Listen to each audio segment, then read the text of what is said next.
Merci beaucoup Roser et merci d'avoir pensé à moi pour cette conférence grand public. Alors ce soir, je vous propose de faire un voyage et on va aller aux frontières de l'univers, c'est-à-dire qu'on va aller jusqu'à l'objet le plus lointain qui a été détecté par l'homme. Et on en parle justement cette semaine à Cargès, puisque l'école, elle est justement sur ça, sur ces toutes premières galaxies. Mais on verra ça à la fin. Alors voici c'est un voyage, hein, donc il va y avoir plusieurs arrêts. J'espère que vous allez rester avec moi jusqu'au terminus. Le premier arrêt, ça va être l'amas local. On va voir ce que c'est que l'amas local. Puis on fera un deuxième arrêt au niveau des galaxies qui contiennent de la matière noire. Donc on parlera évidemment de la matière noire.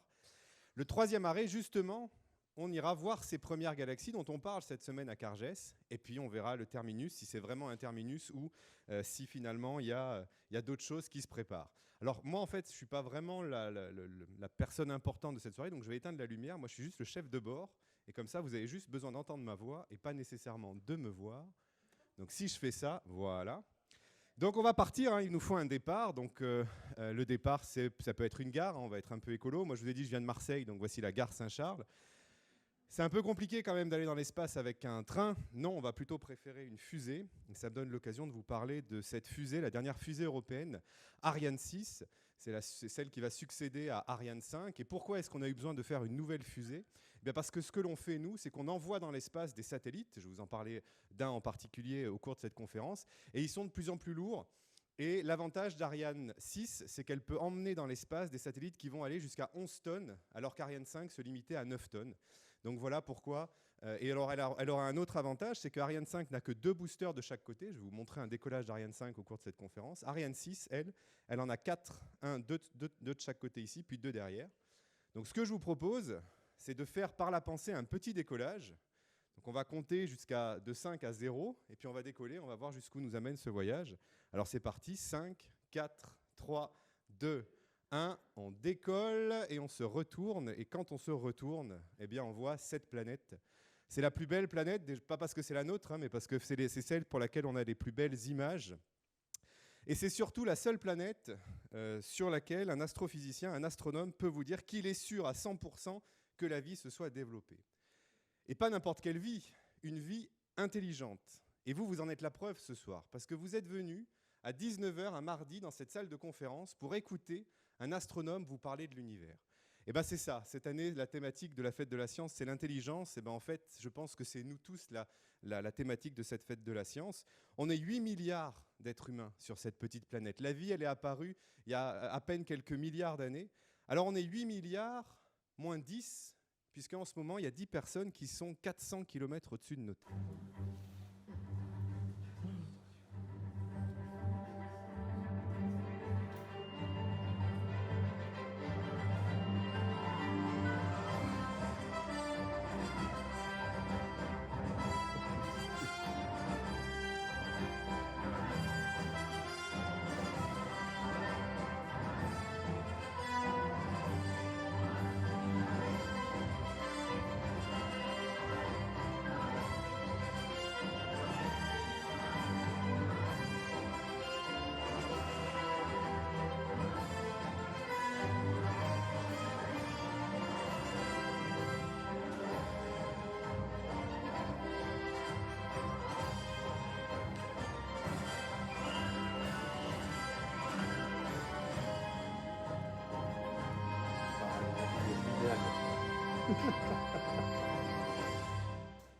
Alors 10 dans l'espace, 7 dans la Station spatiale internationale, 3 dans le palais céleste, c'est la station spatiale chinoise. Et pourquoi est-ce que l'homme a besoin de rester comme ça dans l'espace ? Pourquoi, par exemple, Thomas Pesquet a fait 2 voyages de 6 mois dans l'espace ?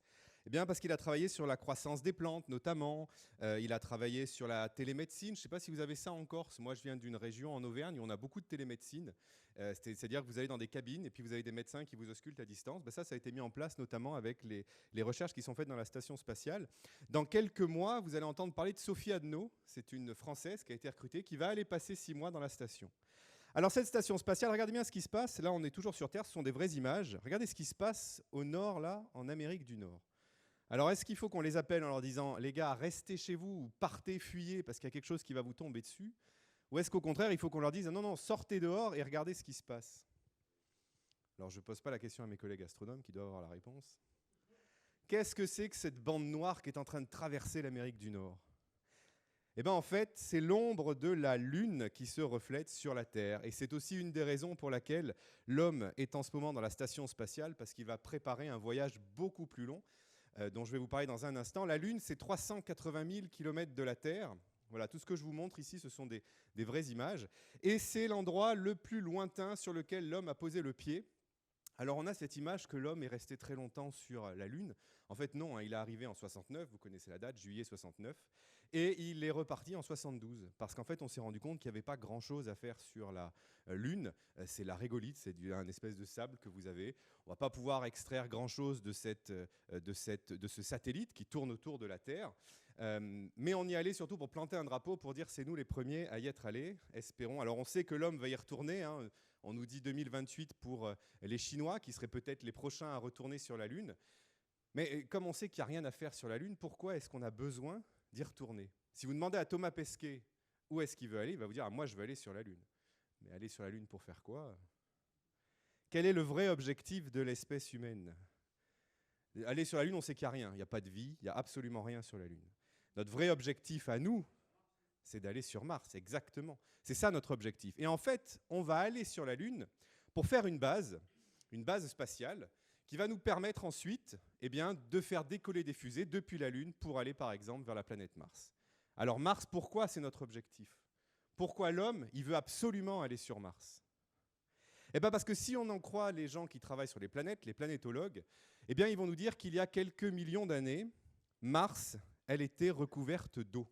Tiens, l'eau c'est intéressant parce que nous, vous voyez, moi j'ai une bouteille pleine d'eau et je vais la boire à mon avis tout au long de cette conférence, on en a besoin pour vivre. Mais si on remonte un peu l'histoire de la vie sur Terre, pour que la vie se développe, il a fallu deux choses. Il a fallu de l'eau et il a fallu une source de chaleur. Donc dans les océans, il y avait de l'eau évidemment, et il y avait ces espèces de volcans sous-marins, vous avez peut-être déjà vu ces images-là. Eh bien vous allez voir que sur Mars, il y a les deux choses. Il y a, je vais vous montrer les canyons, il y a des canyons qui ont été creusés par l'eau dans un instant, ils vont apparaître sur le côté. Et puis, il y a des volcans, donc on a les deux ingrédients, on va dire, pour que la vie puisse se développer. Mais ça ne suffit pas, évidemment. Et donc, avant d'envoyer des hommes, on a fait autre chose. On a envoyé des robots. Alors vous allez me dire, ouais, mais comment on fait pour envoyer un robot sur Mars? Eh bien, voilà comment on a fait. We are starting the straighten up and fly right maneuver, where the spacecraft will jettison the entry. Impeccable. Donc là, on est en 2020 ou 2021, et c'est le robot Perseverance, un robot américain. Alors il fait à peu près la taille d'un gros SUV, vous savez, ces grosses voitures, etc. Et donc on a dit, bah tiens, on va envoyer ça sur Mars. Donc on a fait partir la fusée est arrivée à proximité de Mars, et on a lâché le colis. Oui, mais le colis, quand on le lâche à plusieurs milliers de kilomètres dans l'atmosphère, on va dire, de Mars, il va falloir le freiner. Donc on a mis un parachute, vous avez vu le parachute tout à l'heure, mais évidemment, quand on rentre dans l'atmosphère, eh ben, il y a les frottements qui vont faire, c'est un peu ce qui se passe quand vous avez des étoiles filantes, il fait très chaud, donc on met un petit bouclier, c'est ce que vous avez là, ça c'est un bouclier pour éviter que le petit robot, on ne le voit plus, ici là, pour éviter que le robot, enfin le SUV qu'on envoie, aille trop chauffer et brûle en fait dans l'atmosphère. Une fois qu'on n'a plus besoin du bouclier, qu'est-ce qu'on fait? On le jette, c'est ce que vous voyez là. Oui, mais là, on descend quand même encore très vite sur Mars. On va à peu près à la vitesse de 3 mètres par seconde. Je vous laisse imaginer, si on prend un gros SUV et qu'on le fait atterrir sur Terre à 3 mètres par seconde, le SUV, il est inutilisable une fois qu'il arrive sur Mars. Donc, il a fallu qu'on fasse autre chose.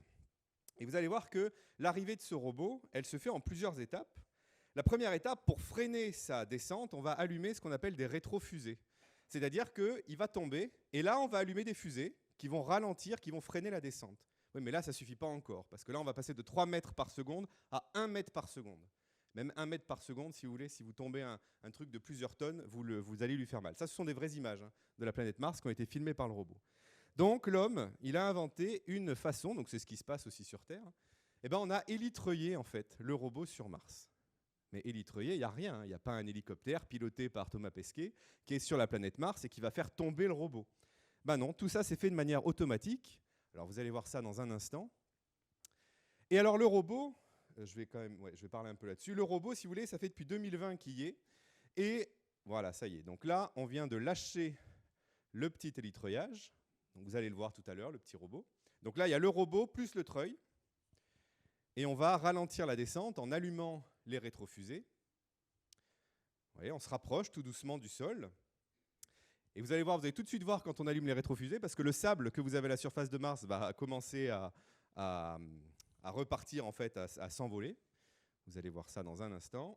Donc là, on descend à peu près à la vitesse de 3 mètres par seconde. Dès qu'on allume les rétrofusées, on est à 1 mètre par seconde. Là, vous allez le voir. Là, on est proche. Hein. On allume les rétrofusées, voilà. Et là, vous allez voir ce qui se passe. Voilà, le petit robot, le SUV, il est là. Voilà, vous voyez, on est en train de le descendre. On le tient, vous voyez les câbles qui le tiennent. Et là, vous avez le treuil. Donc là, on le descend tout doucement. On ouvre les roues et on va le poser tout doucement sur la planète Mars. Et là, vous ralentissez beaucoup la descente, puisqu'en fait, vous le posez comme si je posais la caméra comme ça, la télécommande comme ça. Ça y est, il est posé et le treuil, on l'envoie s'écraser ailleurs. Voilà, donc ça, c'est ce qui s'est passé en 2021. Bah, tout le monde est content, évidemment, parce qu'ils ont eu la confirmation du touchdown, c'est-à-dire ils ont la confirmation de l'atterrissage, projet américain. Et donc, en quelques années, en 4 ans, Persévérance, ce petit robot qui est donc piloté notamment depuis Toulouse, depuis la France et puis depuis les États-Unis, eh bien, en 4 ans, il a fait 30 km. Vous vous imaginez bien que si vous mettez un Thomas Pesquet, je vais beaucoup parler de lui là dans la partie planète, si vous mettez Thomas Pesquet et vous le mettez dans une Jeep, les 30 km, il vous les fait dans une journée. Donc c'est pour ça qu'on a besoin d'envoyer de l'homme sur Mars, parce qu'on veut savoir si la vie a pu se développer, et si elle a pu se développer, quelle forme elle avait. Est-ce qu'elle est toujours présente? Ça, on n'en sait rien. Sur la surface, vraisemblablement, tous les robots qu'on a envoyés nous disent qu'il n'y a pas grand-chose. Est-ce qu'il n'y aurait pas quelque chose dans le sous-sol qui serait encore, qui serait de la vie? Alors, on ne parle pas évidemment d'une vie comme nous, hein, on parle d'une vie bactérienne, etc. Et voilà, ça, c'est ce qui vraiment nous intéresse sur la planète Mars. Alors, est-ce qu'elle tourne, cette planète? Non. Bon, je vais juste essayer de la faire tourner. Voilà. Et donc, en fait, vous allez voir arriver, si tout se passe bien, une grande balafre ici. Et cette balafre, en fait, c'est un canyon, comme ce que vous avez pas très loin de Las Vegas, hein, dans le Grand Canyon. Alors, est-ce qu'on va avoir le temps? Et vous allez voir les volcans qui apparaissent. Il y a le plus grand volcan du système solaire qui est là-bas. Alors, je sais qu'en Corse, on aime beaucoup la randonnée. Vous avez le GR20 chez vous. Et bien là, ils ont un super volcan aussi, mais qui fait 26 km d'altitude. Donc, ça fait une bonne randonnée. Il faut avoir les jambes pour le faire. Voilà, on va le voir, normalement. Quand même que je vous le montre avant qu'on aille un peu plus loin. Alors Mars, je ne vous l'ai pas dit, hein, mais on est à peu près à 62 millions de kilomètres de la Terre. Donc on est parti de la Terre, on est allé à 400 km voir la station spatiale, 380 000 km jusqu'à la Lune, et là on est à 61 millions de kilomètres de la Terre. Et on va continuer notre voyage, là on est vraiment dans la banlieue. Allez, on va continuer parce que je crois que la vidéo s'est arrêtée. Ah, c'est des vraies images, ça. Ça, c'est une sonde qui a pris une photo, et là, ce que je fais, c'est que je vous montre. Quand ce sera des fausses images, je vous le dirai. Pour l'instant, c'est que des vraies images. Il n'y a pas de... j'ai pas trafiqué pour l'instant. Mais je vous le dirai quand j'aurai fait. Alors, j'aimerais bien, si ça va, je vois qu'elle tourne, quand même que je vous montre ces canyons. Vous allez les voir arriver par là, avec les volcans. Si je pouvais... Non, c'est pas grave. On est patient. Donc, 62 millions de kilomètres. Que vous dire d'autre? On peut quand même être fier parce que c'est la France qui a, vous savez, ce petit robot, il a une tête, entre guillemets, et dans cette tête-là, elle a été faite à Toulouse. Et c'est les Toulousains qui pilotent une semaine sur 2 les robots, et notamment une jeune astronome qui s'appelle Agnès Cousin, qui fait les shifts au début, ce qu'ils appellent les temps, nous on fait sur Terre, on fait les 3-8. Moi, quand j'étais jeune, j'ai travaillé à Michelin, donc j'ai fait les 3-8. Et bien, eux, ils ne font pas 8 heures, ils font 15 heures d'affilée. Donc, il faut quand même être... Et ça peut être de jour comme de nuit. Bon, je vais passer parce que sinon, j'ai tellement de trucs à vous dire, j'arriverai pas à vous les montrer. Mais si vous avez des questions, à la fin, je remettrai la vidéo et je vous montrerai les canyons sur Mars. Je suis toujours motivé, donc je vais attendre un tout petit peu. Mais là, vous devez commencer à les voir. Ça y est, si, là, on les voit. Là, vous commencez à voir. Voilà. Ça, c'est les canyons que l'on peut trouver sur la planète Mars.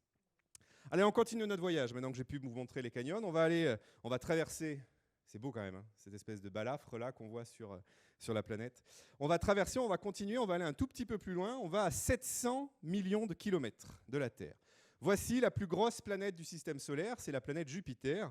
Alors celle-ci, pour la recherche de la vie, elle ne nous intéresse pas tellement, parce que si je prenais Thomas Pesquet encore, que je le lançais ici, eh ben, il serait capable de traverser la planète, si on fait abstraction du noyau qui est solide, sans jamais s'arrêter. C'est une planète gazeuse, rien de très intéressant. Alors, la planète en elle-même n'a rien de très intéressant. Par contre, les satellites qui tournent autour, eux, ils ont quelque chose d'intéressant. Ici, je vous montre une photo de Europe. C'est un des satellites de Jupiter. C'est une lune qu'on appelle une lune glacée. C'est-à-dire que ce que vous avez là, c'est un océan, c'est une couche de glace qui recouvre un océan d'eau liquide. Et l'image en bleu que vous avez derrière, ça vient du télescope spatial Hubble.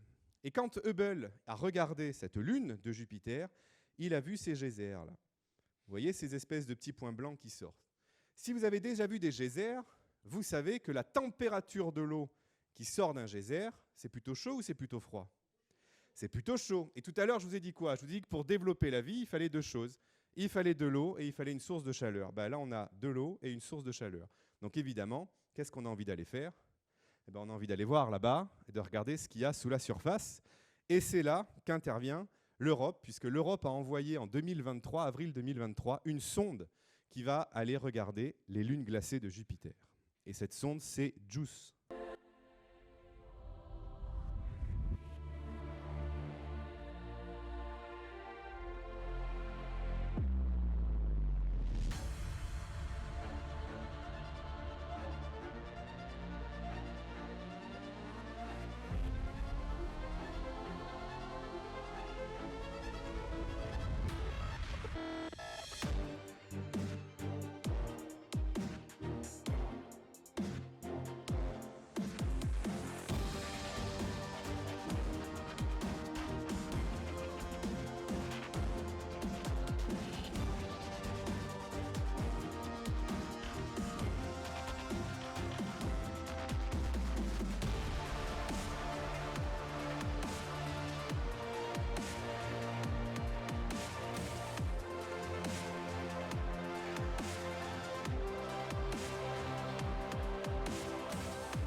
Voilà, c'est un voyage de 8 ans qui attend la sonde, donc elle n'est pas encore arrivée, hein, elle est en route pour aller voir ces lunes glacées. Et vous voyez qui c'est qui a fait la sonde? C'est Airbus. Les jeunes, ils mettent toujours des t-shirts NASA. Bah, l'Europe, elle fait quand même des trucs pas trop mal. Là, c'est le premier exemple que je vous donne de ce que font les Européens. Vous allez voir que je vous en donnais pas mal tout au long de cette soirée. Donc voilà, elle va arriver en 2030, 2031 à peu près. Elle va aller étudier ces lunes glacées autour de Jupiter. Donc Jupiter, je vous ai dit, à peu près 700 millions de kilomètres de la Terre. Allez, on continue notre voyage, on s'éloigne un tout petit peu plus et on va aller voir ce qui est pour moi la plus belle planète du système solaire. La voici, Saturne. On est à 1,4 milliard de kilomètres de la Terre. Ça, ce sont encore des vraies images, hein. C'est une sonde européenne Cassini-Huygens. Et ce que je vous propose, c'est qu'on aille traverser les anneaux de cette planète. Et ça, on l'a fait. L'Europe a fait traverser les anneaux de Saturne à une sonde. Alors, on va y aller. Vous voyez, tous les satellites, hein, tous les petits points que vous avez là, c'est les satellites naturels de Saturne. Et on va aller traverser les anneaux. Cette vidéo, je la trouve superbe. C'est une vraie, encore une fois, hein, ce sont des vraies images. Si vous n'avez jamais vu Saturne dans un télescope, je vous invite vraiment à le faire. C'est généralement un souvenir que vous garderez longtemps. Attention. On va traverser là les anneaux. Et voilà, les anneaux sont extrêmement fins. D'accord ? C'est très très fin, c'est composé de poussière, de glace, etc. Pas grand-chose d'intéressant non plus sur Saturne. C'est une planète gazeuse, donc pareil, hein, on pourrait la traverser sans se poser dessus. Mais les images sont quand même assez époustouflantes. 1,4 milliard de kilomètres de chez nous. On est à côté. Regardez Saturne un jour si vous avez l'occasion dans un télescope. Uranus, pareil, une planète gazeuse sans grand intérêt pour la recherche de la vie. On est à 2,7 milliards de kilomètres de la Terre. 2,7 milliards de kilomètres. On continue, on va aller voir la planète Neptune. C'est la dernière planète du système solaire. Pareil, planète gazeuse, très jolie, des images superbes. C'est la dernière planète du système solaire. Alors il y en a encore, moi quand j'étais à l'école, et peut-être que vous aussi d'ailleurs, on vous apprenait qu'il y avait 9 planètes dans le système solaire. Maintenant, la jeune fille qui est là, à mon avis, on va lui apprendre qu'il n'y a plus que 8 planètes dans le système solaire. Eh bien oui, parce qu'il y en a une qui a été déclassée. Pas de chance pour les Américains, c'est la seule qu'ils avaient découverte. Cette planète, alors il y a une rumeur, je ne sais pas si c'est vrai, j'ai lu ça, je crois que c'est dans Mediapart il n'y a pas très longtemps, qui disait que Trump était tellement vexé que les Américains, que la seule planète découverte par les Américains ne soit plus une planète, qu'il voulait signer un décret disant qu'aux États-Unis, Pluton serait considéré comme une planète. Voilà, je ne sais pas si c'est vrai, mais à mon avis, il est capable de le faire. Il en a fait d'autres avant. Et justement, voici Pluton, 4,4 milliards de kilomètres. Les images que je vous montre là, ce sont des vraies images, prises par la sonde New Horizon. Alors New Horizon, elle a été lancée en 2006, elle est arrivée à Pluton en 2015. Et là, ce sont les vraies images, 4,4 milliards de kilomètres. Il faut quand même imaginer ce que l'homme a été capable de faire, de construire un télescope, un vaisseau, si vous voulez, qui est parti jusqu'à Pluton, qui a parcouru 4,4 milliards de kilomètres pour prendre ces photos, qu'il a renvoyées sur Terre et que moi, ce soir, je peux vous montrer. Moi, je suis toujours étonné et impressionné quand même par ce qu'on est capable de faire. Je sais que quand on allume la télé, surtout en ce moment, on se dit mais c'est pas possible, l'homme est capable de faire des pires trucs. Ouais, mais il est quand même capable de faire des trucs assez chouettes. Et c'est pas fini, je vais vous en montrer d'autres juste après. Donc rien de très intéressant sur Pluton. Il n'y a pas d'eau, il n'y a probablement pas de tectonique des plaques, il n'y a pas d'énergie, il n'y a pas de volcanisme. Mais voilà, ça méritait quand même de montrer ces belles images prises par la sonde New Horizon. Donc là, on arrive, on va dire, à la limite du système solaire, 4,4 milliards de kilomètres. Ben, on va continuer, parce que moi, je vous ai dit que j'allais vous amener aux frontières de l'univers. Alors, 4,4 milliards de kilomètres, on continue notre voyage. Et l'objet astronomique que l'on va croiser en continuant notre voyage, là, à partir de là, c'est une simulation. Eh bien, cet objet-là, ça va être non pas une planète, mais ça va être une étoile. Alors, elle n'est pas visible depuis l'hémisphère nord, cette étoile. Cette étoile, c'est Proxima du Centaure. Vous allez la voir arriver. Si vous allez un jour dans l'hémisphère sud, vous pourrez la voir sans problème. C'est une géante rouge. Et là, on est en train de parcourir 41 000 milliards de kilomètres. 41 000 milliards de kilomètres pour aller voir l'étoile la plus proche de nous. La voici, Proxima du Centaure. Et quand on a regardé cette étoile, alors il se trouve que ça a été fait pas très loin de... la première fois qu'on a regardé une étoile, alors pas celle-ci mais une autre, et qu'on s'est rendu compte qu'autour d'autres étoiles, il y avait d'autres planètes qui tournaient, ce qu'on appelle des exoplanètes. La première découverte, elle a été faite il y a 30 ans à l'Observatoire de Haute-Provence. On a regardé ce qui se passait autour de Proxima du Centaure. Et autour de Proxima du Centaure, on s'est rendu compte qu'il y avait aussi des planètes. Ça, c'est une vue d'artiste. Évidemment, ça, c'est ce qu'on aimerait voir. On aimerait aller prendre une photo. Là, vous avez le système planétaire autour de Proxima du Centaure. L'étoile est ici. Et puis là, vous avez son cortège de planètes. Ce sont donc les planètes les plus proches de nous, à 41 000 milliards de kilomètres. Alors évidemment, on aimerait y aller. On se dit, bien, c'est à côté. Est-ce qu'on va être capable de le faire ? Vous allez voir que impossible n'est pas NASA, puisque la NASA a un projet pour aller prendre en photo la surface d'une de ces planètes. Et comment ils vont faire ça ? Il n'y a que la NASA pour avoir ces idées-là.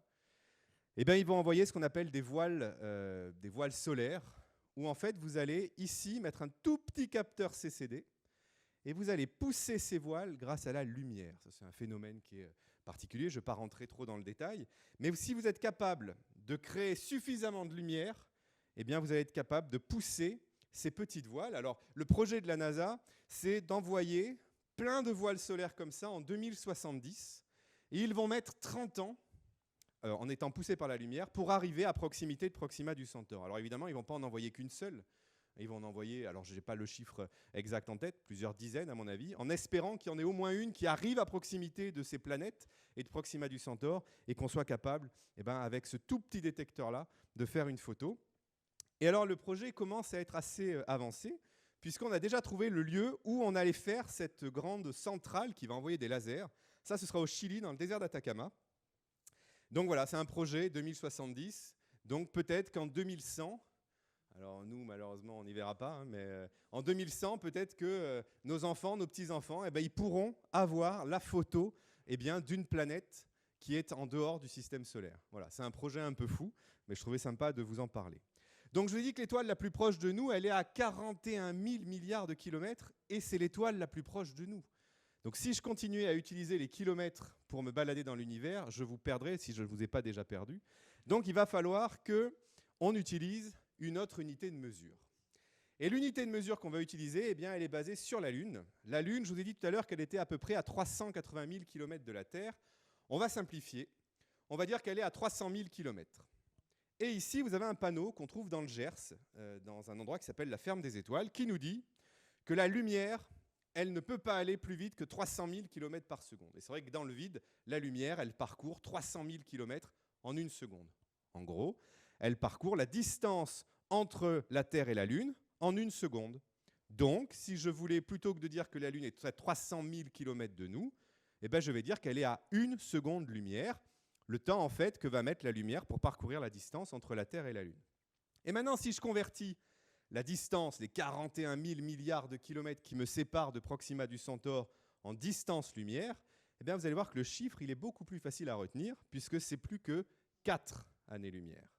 L'étoile la plus proche de nous, elle est donc à 4 années-lumière. Et là, ça, vous allez vous en rappeler. 41 000 milliards de kilomètres, je ne suis pas sûr.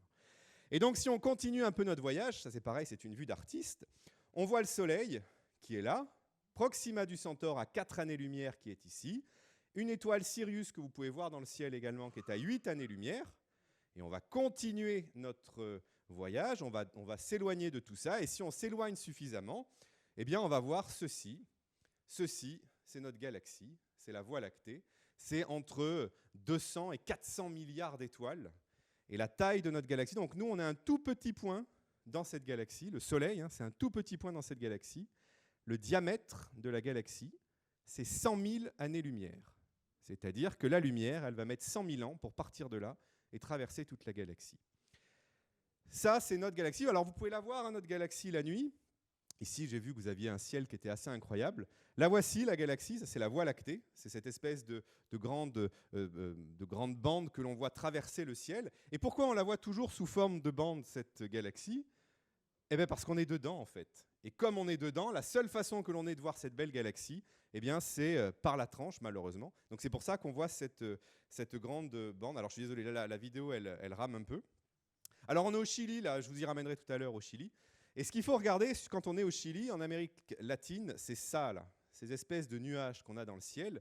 Alors, on pourrait dire, tiens, il y a des nuages au Chili, alors que c'est là-bas qu'on va construire tous nos télescopes.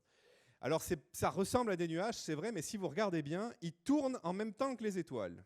Ça veut dire que ce n'est pas des nuages qui sont dans l'atmosphère, ça. Ça, c'est des nuages qui sont carrément dans les étoiles. Et ben, en fait, ces deux galaxies satellites à la nôtre, elles sont en fait, ils tournent autour de notre galaxie qui est là. C'est les nuages de Magellan, le grand nuage de Magellan et le petit nuage de Magellan. Ils sont à 150 000 années-lumière de nous. Vous voyez là, ils sont autour de nous. Et ça y est, je suis obligé d'utiliser des nombres encore plus grands, 150 000 années-lumière. Et on va continuer, on va s'éloigner encore un petit peu plus. Et on va aller voir la galaxie la plus proche de nous, en dehors des deux nuages de Magellan. C'est cette galaxie-là, c'est la galaxie d'Andromède. Et celle-ci, donc la galaxie la plus proche de nous, elle est à 2,5 millions d'années-lumière de la Terre. Là, ça y est, je suis obligé d'utiliser des millions. Dans pas longtemps, je vais être obligé d'utiliser des milliards. Donc, on va essayer de simplifier tout ça. Et si je dézoome encore un peu, vous voyez que la galaxie d'Andromède, alors celle-là, vous pouvez la voir à l'œil nu, depuis l'hémisphère nord. Alors là, en plus, on arrive dans les nuits d'hiver, et là, vous allez la voir sans problème. Alors moi, ce que je conseille maintenant aux jeunes, alors avant, je disais, prenez une carte du ciel et apprenez à lire la carte du ciel. Maintenant, ils ont tous un téléphone, et moi, j'ai aucun problème à vous dire, installez une application, que ce soit le Google Sky Map, vous en avez plein, qui sont gratuites, et vous tapez Andromède dans votre application, et il vous amènera tout de suite voir ça, et vous verrez à l'œil nu, c'est assez incroyable de se dire que la lumière qui arrive de la galaxie d'Andromède, elle a parcouru l'univers pendant 2,5 millions d'années avant de rentrer dans votre œil. On va en reparler de ça dans un instant. On va continuer de dézoomer. Donc ça, c'est la galaxie la plus proche de nous. On dézoome un peu plus, et on va voir... Voilà, donc voici la Voie lactée, c'est une animation, ça. Voici la Voie lactée, on va voir les deux nuages de Magellan. Les voici, hop, ceux qui tournent autour de nous. On va arriver à la galaxie d'Andromède, la voici, avec aussi ces galaxies satellites autour. Et puis si on dézoome encore, on va voir qu'il y a tout un tas de galaxies qui sont autour de nous. Eh bien tout ça, c'est ce qu'on appelle le groupe local. En gros, c'est la communauté de communes de la Voie lactée. Voilà, c'est à peu près notre... voilà, c'est là où on habite. Et je vous avais dit que c'était notre premier arrêt. Ça y est, on vient d'arriver au premier arrêt, le groupe local. J'espère que vous allez rester encore un peu avec moi jusqu'au terminus. Donc on continue notre voyage. C'est reparti. On va dézoomer encore un peu. Donc là, on a vu la communauté de communes, si vous voulez, de la Voie lactée. Et on dézoome.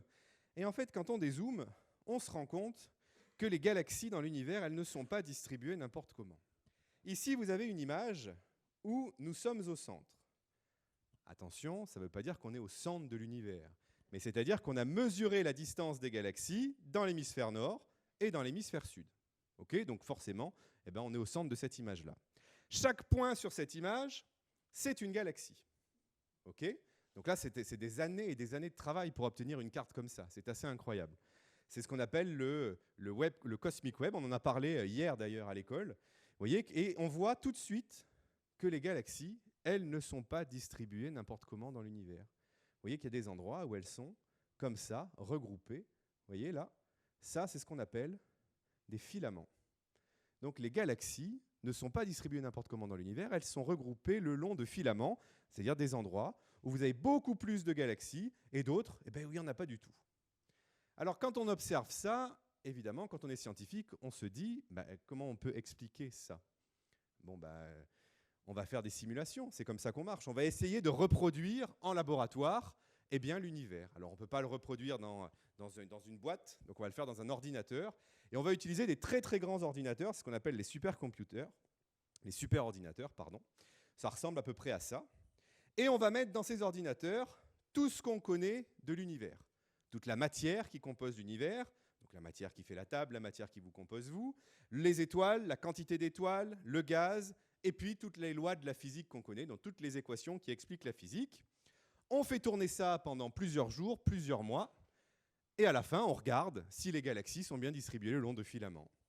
Et là, je vous le donne en mille, quand on a fait ça la première fois, on n'a pas du tout vu la distribution des galaxies le long de filaments. Donc ça veut dire qu'il nous manquait un truc. Et là, quand il nous manque un truc, ça on adore, parce que ça veut dire qu'on a du boulot pour encore 20 ou 30 ans.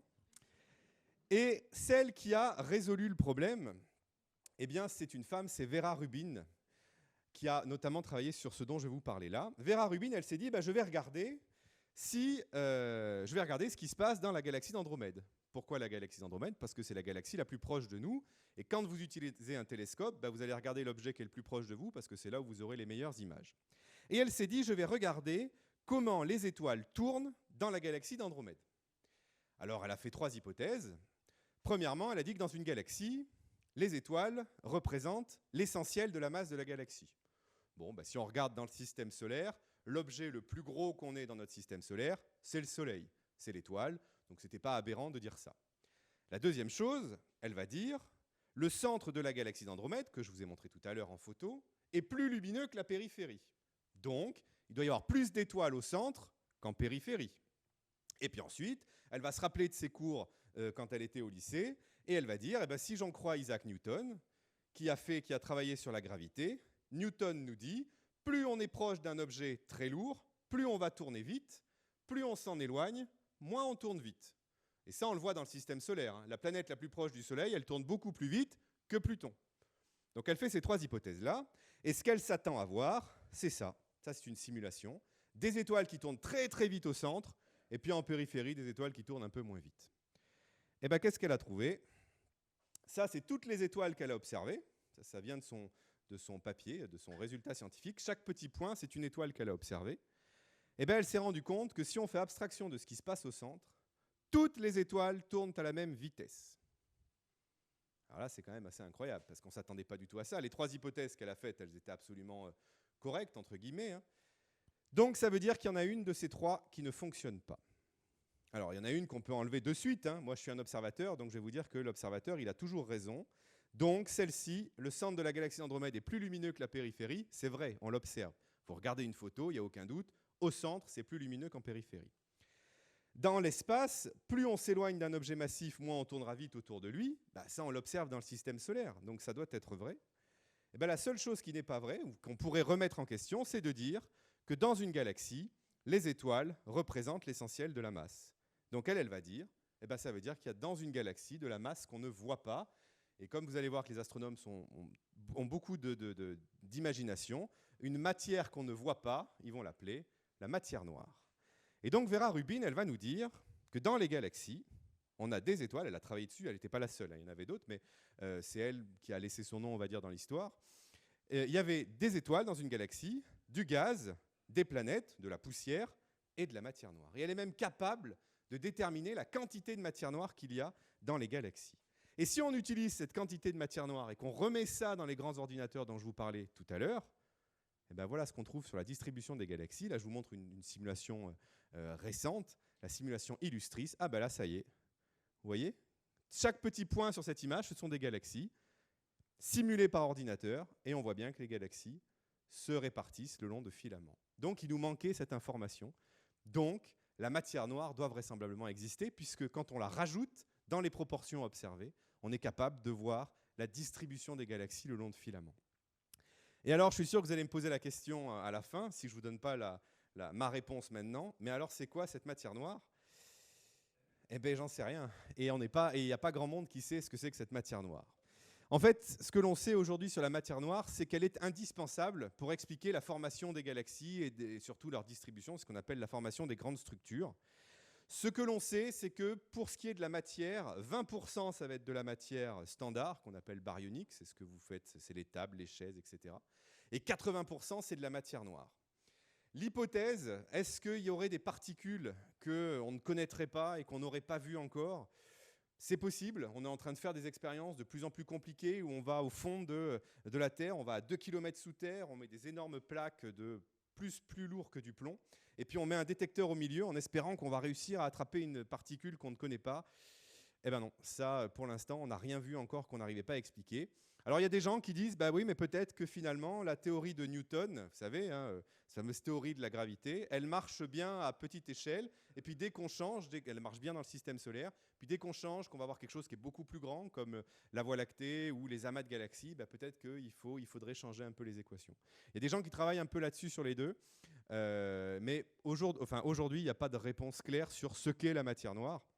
En tout cas, il la faut, sinon on n'est pas capable d'expliquer ce qu'on observe ou sur la distribution des galaxies, puis même dans ces objets-là, mais ça, j'aurai pas le temps de vous en parler aujourd'hui. Et il y a des instruments qui vont travailler sur cette matière noire, notamment un instrument qui est fait par l'Agence spatiale européenne, dont une des caméras a été faite à Marseille, c'est Euclid.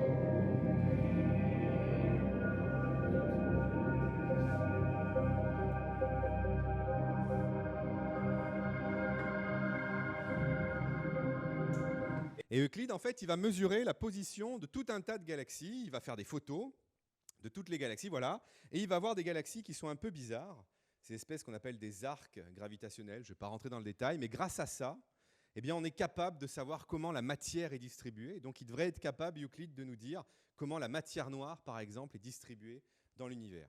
Voilà, donc ça, on peut en être fier. C'est encore un projet européen. Et puis, je vous ai dit, la France était impliquée là-dedans, notamment à Marseille, puisque c'est là-bas qu'on a fait une des caméras. Et donc, voilà pour ce qui est de... Hop, je vais avancer un peu. Parfait. Donc maintenant, si je veux décrire une galaxie, bah, vous avez compris que c'est des étoiles, c'est des planètes, c'est du gaz, mais c'est aussi de la matière noire. Ah, ça me permet de voir que vous suivez. Impeccable. Et donc, je vous avais promis qu'on ferait un deuxième arrêt au niveau des galaxies contenant la matière noire. Ça y est, nous y sommes. Restez encore, le meilleur arrive. Parce que l'arrêt d'après, c'est les premières galaxies de l'univers. Ces galaxies qu'on va observer telles qu'elles étaient il y a plus de 13 milliards d'années. Et là, vous devez vous dire, voilà, il faut que ce soit un Marseillais, il se la raconte un peu, il est en train de nous dire qu'il va nous montrer des trucs tels qu'ils étaient il y a 13 milliards d'années. Eh bien, je vais tenir le pari, parce qu'en fait, la lumière, c'est une mine d'informations. On va revenir sur cette petite lune, sur cette lune à 300, on va dire 300 000 km de nous, avec comme info que la lumière se balade dans l'univers à la vitesse de 300 000 km en une seconde. Je vais prendre un volontaire parmi vous, je vais l'envoyer sur la Lune. J'aurais pu parler de Thomas Pesquet, c'est bien. Je l'envoie sur la Lune et je lui dis, tu prends ton téléphone avec toi et à partir de maintenant, tu vas allumer ton téléphone portable. Dans combien de temps sur Terre, je vais voir le téléphone s'allumer? 1 seconde.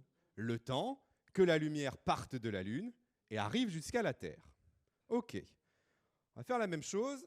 On va aller voir le Soleil. Imaginons que je sois un magicien et que je sois capable de déployer maintenant une énorme voile devant le Soleil qui va donc bloquer les rayons du Soleil.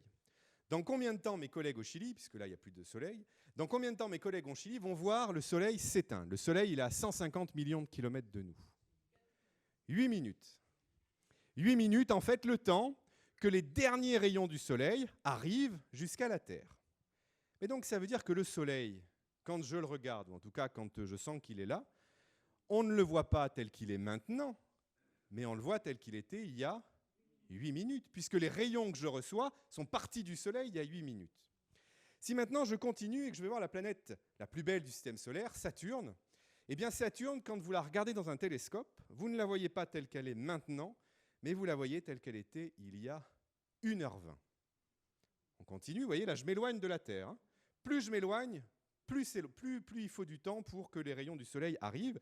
Si je vais voir la planète Neptune, il faut 4h10 à ces rayons pour arriver, en tout cas aux rayons du Soleil qui sont reflétés par Neptune, pour arriver sur la Terre. Donc Neptune, je la vois telle qu'elle était il y a 4h10. Il y a 4 heures, vous n'étiez pas encore sur la route pour venir à cette conférence.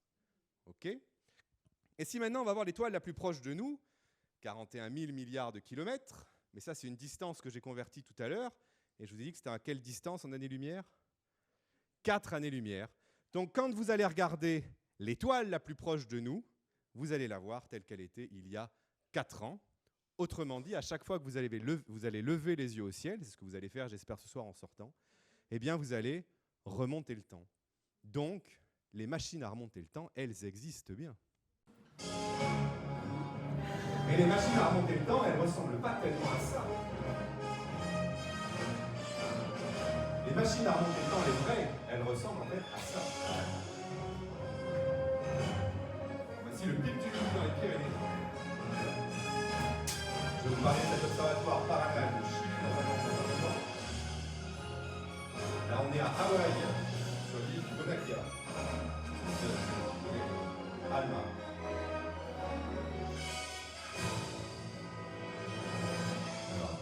Et il y a quelque chose d'extrêmement intéressant avec cette lumière. C'est que quand elle part d'un endroit, elle amène avec elle toute l'information qu'elle avait au moment où elle a quitté cet endroit, que ce soit l'étoile, la planète, etc. Un peu comme vous, si je vous demandais maintenant de sortir une feuille de papier et de me décrire dans quel état vous avez laissé votre cuisine. Vous allez me dire, les assiettes étaient rangées, la vaisselle était faite, etc., etc., ou l'inverse, peu importe.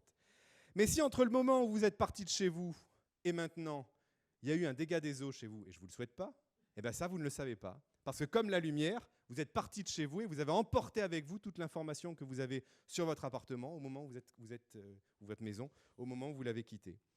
Alors, maintenant que vous avez compris que si je veux aller regarder les objets, les tout premiers objets de l'univers, il va donc falloir que je remonte le temps de plus de 13 milliards d'années. Donc, il va falloir que j'aille regarder. Le problème, c'est que plus on regarde loin, moins les objets sont brillants. On va faire une petite expérience avec cette simulation qui est là. On a la Terre et on va pousser la Terre. Et vous allez voir que plus la Terre va s'éloigner de nous, eh bien moins bien on va la voir. Pourquoi ? Parce que la quantité de lumière qu'on va recevoir de la Terre, elle va diminuer. Et il y a même un moment où vous ne verrez plus la Terre parce qu'elle est trop loin. Vous ne la verrez plus avec vos yeux. Par contre, c'est pour ça qu'on va utiliser des télescopes, des grands miroirs, qui vont collecter la lumière beaucoup plus que ce que peut le faire notre œil. Et donc, on va être capable d'aller voir beaucoup plus loin. Donc, vous avez compris un peu le principe de cette Terre qui s'éloigne. Voici, donc on peut faire la même chose, hein, et plus on plonge dans ce champ de galaxies, plus vous allez voir que les galaxies qu'on va voir très très loin, eh ben, elles sont toutes petites et elles ont un tout petit peu de lumière, elles sont très faibles. Donc, il nous faut des grands télescopes pour aller observer ces galaxies. Et les plus grands télescopes européens que l'on ait à disposition, ils sont au Chili. Alors là, je vous emmène sur cette fameuse montagne dont je vous ai parlé tout à l'heure, l'observatoire du Paranal, où vous avez 4 télescopes, 1, 2, 3, 4. Et chacun de ces télescopes, le miroir des télescopes, il fait plus de 8 mètres de diamètre. 8 mètres. Le plus grand télescope qu'on a sur le sol français aujourd'hui, il fait 2 mètres. Donc vous voyez que là, on est quand même sur des très grands télescopes. Le Chili, hein, pour ceux qui ne voient pas trop où c'est dans l'Amérique latine, et ça fait toute la bande sur la côte ouest de l'Amérique latine. Vous avez le Pacifique qui est là, l'océan Pacifique, à 2 km. J'ai dit une bêtise, c'est la côte Pacifique. Et puis vous avez la cordillère des Andes qui est dans votre dos. C'est l'endroit le plus sec de la planète. Alors pourquoi l'endroit le plus sec de la planète ? Pourquoi est-ce qu'on construit nos télescopes dans l'endroit le plus sec de la planète ? Ben oui, parce que si c'est sec, il n'y a pas d'humidité, donc il n'y a pas de nuages. Et nous, ce qu'on veut, c'est pouvoir observer tous les soirs à Paranal. Je ne sais pas si vous avez vu les news aujourd'hui, mais en ce moment, il y a un phénomène qui se passe dans le désert d'Atacama. Il est tout en fleurs. Ça arrive tous les 10 ans, je crois, parce qu'il y a un phénomène de courant. Et là, vous avez des images, vous voyez le désert d'Atacama qui est fleuri. Donc c'est assez chouette, c'est passé aux infos, je crois, hier soir. Donc voilà, ces 4 grands télescopes. La France, elle a fait des instruments pour ces grands télescopes, puisque c'est un observatoire européen qu'on a mis au Chili. Et cet observatoire, justement, il a remonté le temps pour aller voir des galaxies très lointaines. Et une des galaxies très lointaines qu'il a observées, c'est celle-ci. Alors, c'est une vue d'artiste, évidemment. Et celle-ci, vous la voyez telle qu'elle était il y a 13 milliards d'années. C'est une animation. Et quand on a regardé cette galaxie et qu'on l'a vue telle qu'elle était il y a 13 milliards d'années, on s'est rendu compte que c'était une usine à fabriquer des étoiles. Cette galaxie-là, elle fabrique 3000 fois plus d'étoiles que notre galaxie, la Voie lactée.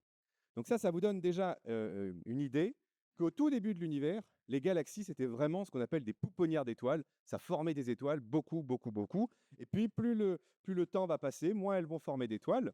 Alors, cette galaxie elle a été découverte par un chercheur portugais qui s'appelle David Sobral, et il l'a nommée Cosmos Redshift 7. Pourquoi? Parce que Cosmos, c'était le champ, la région du ciel dans laquelle il a trouvé cette galaxie. Et Redshift 7, parce que quand les distances sont vraiment grandes, on ne parle plus d'années-lumière, nous, on parle en termes de redshift.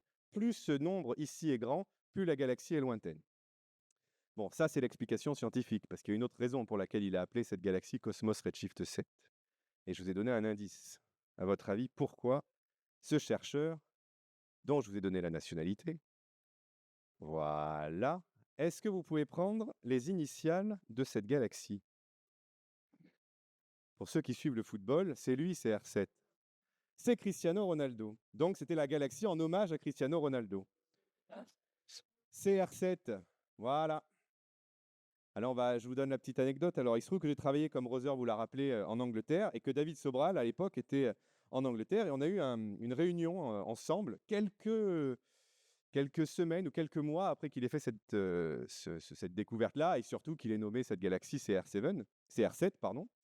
Et donc, je lui dis, mais c'est formidable ce que tu as fait. Est-ce que Cristiano Ronaldo t'a appelé? Parce qu'il faut quand même savoir que David Sobral, c'est un passionné de foot, et en particulier passionné de Cristiano Ronaldo. Et il me dit, non, lui ne m'a pas appelé. Par contre, ses avocats m'ont appelé. Et à votre avis, qu'est-ce que les avocats de Cristiano Ronaldo ont demandé à David Sobral, a demandé aux chercheurs? Alors, ils lui ont pas demandé des sous, mais ils lui ont dit, est-ce que, avec cette découverte, vous avez gagné des sous? À votre avis, la réponse, quand on fait une découverte, est-ce qu'on a des primes en plus? Non. Pourtant, on aimerait bien. On va en parler au ministre, mais on n'en a plus. Donc, non, il n'a pas gagné de sous. Et à votre avis, est-ce que Cristiano Ronaldo, lui, il a gagné des sous sur cette découverte? Eh bien, je vous présente la chaussure Galaxy de l'équipementier de Cristiano Ronaldo. Alors évidemment, la question aussi qu'on pourrait se poser, c'est est-ce que Cristiano Ronaldo, il a touché des bénéfices de ça? Pardon, pas Cristiano Ronaldo, le chercheur portugais, est-ce qu'il a trouvé des bénéfices? Non, la réponse est évidemment non. Alors ces galaxies, on les nomme... Ah pardon. Juste un tout petit peu en arrière, voilà. Donc ça, grosso modo, c'était ce qu'on pouvait faire avec ces télescopes de 8 mètres qu'on a au sol.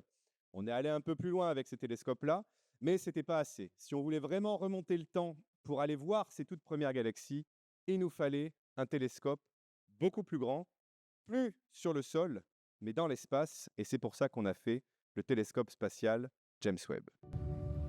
We have uncovered wonders undreamt by our ancestors who first speculated on the nature of those wandering lights in the night sky. We've crossed the solar system and sent ships to the stars. But we continue to search. We can't help it. Essential element of human future lies far beyond the Earth.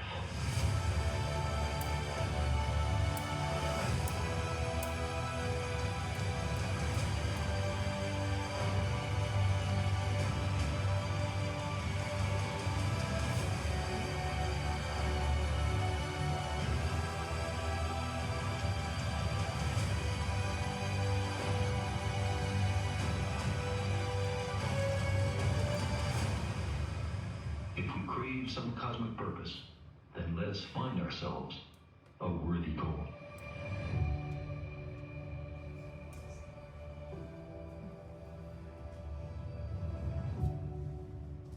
Et ce télescope spatial est lancé depuis la Guyane française, puisque la meilleure fusée au moment du lancement, c'était la fusée Ariane 5.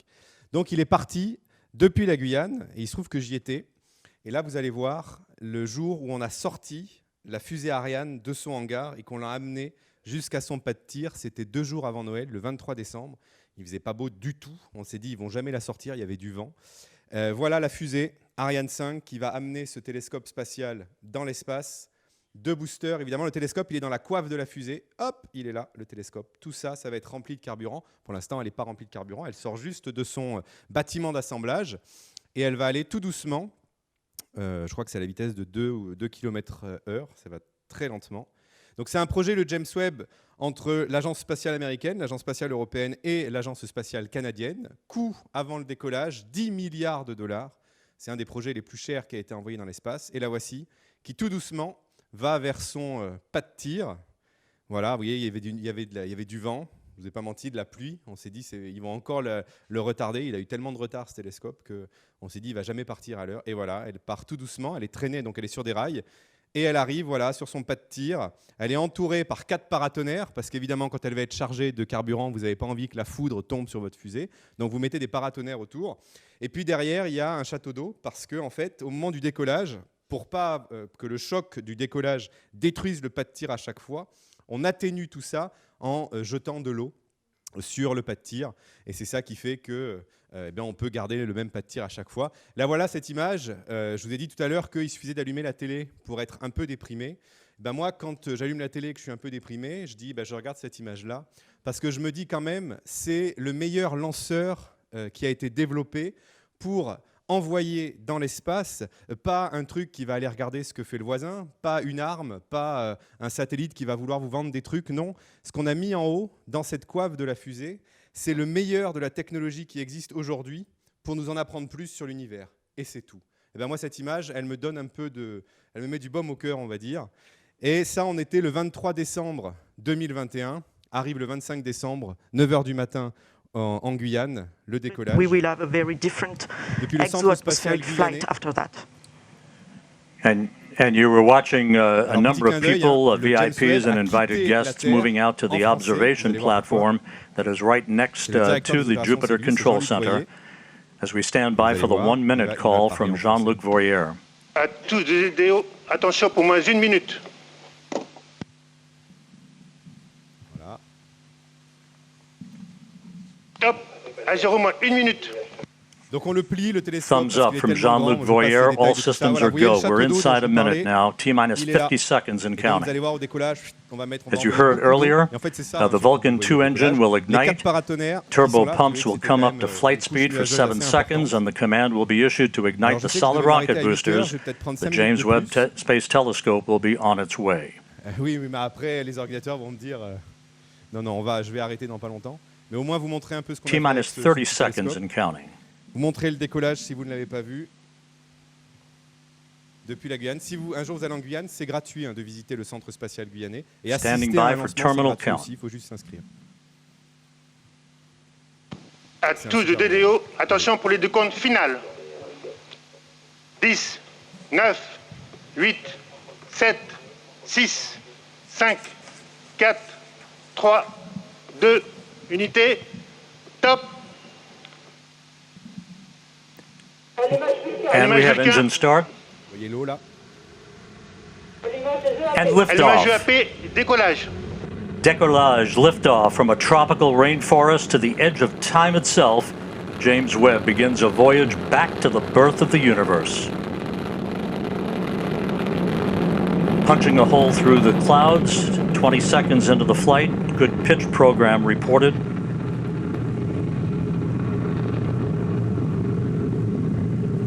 Trajectoire est nominale. Voilà, vehicle performance is nominal. Parce qu'on n'a plus vu la fusée à cause des nuages. Donc ensuite, on est parti, donc on a déployé le James Webb, etc. The Ariane 5 la première photo du James Webb. Donc la première, c'était un selfie. Il n'y a pas de raison, les enfants font des selfies. Il n'y avait pas de raison que le plus grand télescope dans l'espace ne fasse pas un selfie.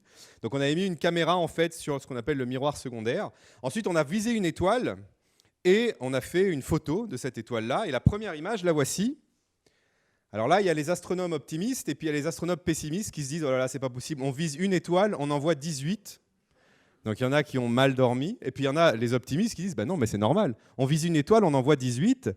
Eh bien parce qu'en fait, là, il y a 18 petits miroirs, et tant qu'on ne les a pas alignés, on voit en fait la réflexion de cette étoile sur les petits miroirs. Et une fois qu'on a aligné les miroirs, qu'on repointe exactement la même étoile, eh bien on a cette image-là où on a l'étoile au centre.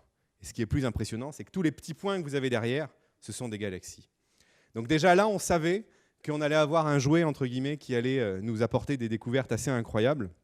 Et puis les premières images, je vous les montre rapidement. Ça, c'est un amas de galaxies qui est assez chouette. Là, ce sont des galaxies qui vont fusionner. Et puis la plus belle, selon moi, c'est celle-ci. On a l'impression que c'est un peintre qui a fait cette image-là. Ben non, ça c'est une carte postale de l'univers que nous envoie le web. Alors je vais répondre à la question, hein, ce n'est pas en vraie couleur, parce que le web il observe dans un domaine de lumière que notre œil ne peut pas voir, donc on colorie les photos, mais on ne retouche pas. Il n'y a pas de Photoshop dans les images, on met juste un peu de coloration. Une autre image, la voici. Alors, quelques résultats rapides du James Webb. Il a travaillé notamment sur les exoplanètes, vous savez, ces planètes qui tournent autour d'étoiles autres que le Soleil. Et il en a pris en photo. Ça, c'était quand même quelque chose qui n'était pas évident à faire. On masque la lumière de l'étoile. L'étoile, elle est là. On masque sa lumière et on prend en photo la planète qui tourne autour. Évidemment, ce qui va l'intéresser, le Webb, c'est d'aller regarder l'atmosphère de ces planètes pour savoir si des fois, il n'y aurait pas des molécules qui nous diraient que, tiens, il y a peut-être la vie qui s'est développée sur cette planète-là. Donc on va regarder, ça c'est, vous voyez, on a repéré du dioxyde de carbone dans l'atmosphère d'une exoplanète. Et puis, la galaxie la plus lointaine, ces frontières de l'univers, la voici aujourd'hui, elle s'appelle MOM Z14. Vous la voyez telle qu'elle était 300 millions d'années après le Big Bang, c'est-à-dire qu'en regardant ce petit point rouge-là, vous voyez de la lumière qui a été émise il y a 13,5 milliards d'années. Arrivons à la fin de ce voyage. Voici la galaxie la plus lointaine, l'objet le plus lointain vu par l'homme. Là, vous remontez le temps de 13,5 milliards d'années. Donc voilà, c'est notre troisième et dernier arrêt, les premières galaxies. On va en arriver au terminus. Ça va être la conclusion de cette présentation. Alors, je vous l'ai dit, au début, on est parti, je vous ai parlé du train, donc on va rester avec le train. On pourrait dire que, en fait, on est là, on est arrivé au bout, on est arrivé aux fins des voies. En fait, non.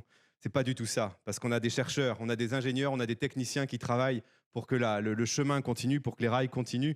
Et notamment, ces chercheurs, ces ingénieurs et ces techniciens, ils sont en train de faire un projet incroyable dans le désert d'Atacama au Chili. Ce projet, c'est l'Extremely Large Telescope, le très grand télescope. Tout à l'heure, je vous ai parlé d'un diamètre de miroir de 8 mètres.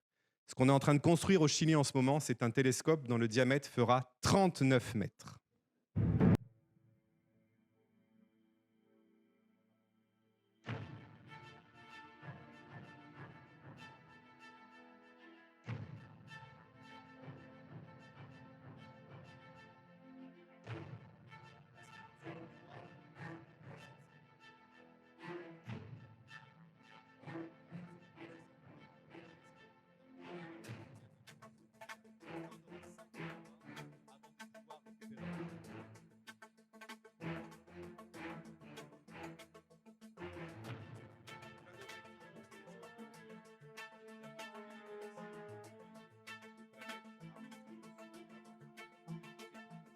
Parce que j'ai fini, mais je vais juste quand même vous montrer où on en est aujourd'hui de ce télescope. La première lumière de ce télescope, elle est entre 2029 et 2030. Là, je vous montre, voilà, là on est dans le désert d'Atacama. Là, vous avez 1 an de construction. C'est la dernière année, en fait, où on a fermé le dôme. Le dôme, il est quasiment fermé maintenant. Vous avez la structure du télescope qui est juste là. Vous allez le voir tout à l'heure. Vous imaginez la taille des hommes, c'est tout petit, hein, là. Je vais vous montrer tout à l'heure quelque chose, petite comparaison. Voilà, donc on arrive à faire tourner maintenant le dôme et la coupole. On l'a quasiment terminé. Et donc là, il y a pas mal d'instruments qui sont en train d'être construits. La France, elle est impliquée dans quasiment tous les instruments. Et à Marseille, on est en train de construire 2 instruments qui vont arriver sur ce télescope. Et je ne sais pas si vous vous rappelez la dame qui m'a présenté au début, celle qui organise la conférence, Rose Pello, qui était juste là. C'est elle qui est responsable de la construction d'un instrument. C'est la première fois, et la taille de cet instrument, grosso modo, c'est la taille d'une maison. Et petit coup de chapeau quand même à Rose, parce que c'est la première fois que l'Observatoire européen a nommé une femme pour être responsable de cette caméra. Elle tient bon et il faut tenir jusqu'au bout, Rose. Première lumière pour son instrument, c'est 2034. Voilà, donc on sera tous là pour aller voir cet instrument. Alors le LT, là je vous ai montré un diamètre de 39 mètres. On ne peut pas vraiment se rendre compte de ce que ça représente comme coupole. Par exemple, à côté de de l'Arc de Triomphe. Vous voyez, si vous avez déjà vu l'Arc de Triomphe, imaginez-vous un peu la taille de cette ELT. Alors moi, certes, je travaille à Marseille, mais je ne suis pas originaire de Marseille. Je suis originaire de Clermont-Ferrand. À Clermont-Ferrand, on n'est pas tellement foot, on est plutôt rugby. Donc je me suis amusé à mettre ce télescope dans le stade de Clermont. Le voici, le stade Marcel Michelin, et voilà la taille du télescope. Et j'ai quasiment fini. La dernière minute, généralement, quand je fais des conférences, comme je vous ai donné plein d'infos, que je pense que vous avez une tête qui est peut-être bien chargée, vous allez pouvoir oublier pendant 1 minute tout ce que je vous ai dit. Et je vais vous montrer là maintenant les plus belles images qui ont été prises par le télescope spatial James Webb. Et après, évidemment, je répondrai à vos questions si vous en avez. Profitez-en et pensez bien que ça, c'est juste des cartes postales que nous envoie le James Webb sur ce qu'est notre univers.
Et voilà, merci.